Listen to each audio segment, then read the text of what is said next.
સુરતમાં વિદ્યાર્થીનીના નામે fake Instagram ID બનાવનાર શિક્ષક ઝડપાયો છે। સુરત સાયબર ક્રાઇમ સેલે ભાવેશ વસોયાની ધરપકડ કરી છે।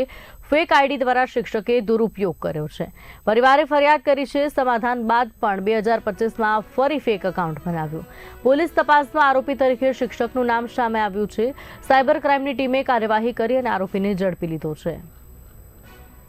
આ કામના જે ફરિયાદી છે બેન એક 23 વર્ષની છોકરી છે અને એ અગાઉ એક ટ્યુશન ક્લાસીસમાં જતી હતી જેનું નામ છે પોઝિટિવ ટ્યુશન જે કતારગામમાં આવે છે અને ત્યાંનો જે ટીચર છે ભાવેશ વસોયા કરીને એમની સાથે ઓળખાણ થઈ ક્લાસીસ દરમિયાન અને ઓળખતો તો એમને પછી ત્યાં એમનું ટ્યુશન જ્યારે પતી ગયું અને 10મી એમને પાસ કરી લીધી અત્યારે તો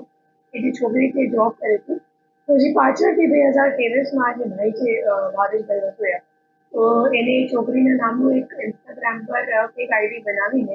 પછી એમને હેરાનગતિ કરવાનું શરૂ કર્યું તો ત્યારે એ લોકોએ અરજી આપી હતી લોકો તેમાં ખબર નહોતું કે ખરેખર કોને બનાવ્યું છે પછી હેરાન કરવાનું બંધ થઈ ગયું તો એ લોકોએ પછી લાઈટ લીધું પછી આ વર્ષમાં 6 મહિનાથી એ લોકોએ ફરીવાર બીજો ઇન્સ્ટાગ્રામ પર એક આઈડી બનાવીને એમાં છોકરીનો ફોટો મોર્ફ કરીને અશ્લીલ તરીકે મોર્ફ કરીને પછી ત્યાં અપલોડ કરવામાં આવ્યો અને એના સાથે વર્ચ્યુઅલ નંબર મારફતે વોટ્સએપ પર ગ્રુપ બનાવીને છોકરીના જેટલા સગા સંબંધી બધાને એડ કરીને એવા અશ્લીલ ફોટાઓ ત્યાં મૂકવાનો એ ભાઈએ કોઈ શરૂઆત કરી તો ત્યારે એ લોકો અહીંયા સાયબર સેલમાં આવ્યા અને અહીંયા એફઆઈઆર નોંધાઈ અને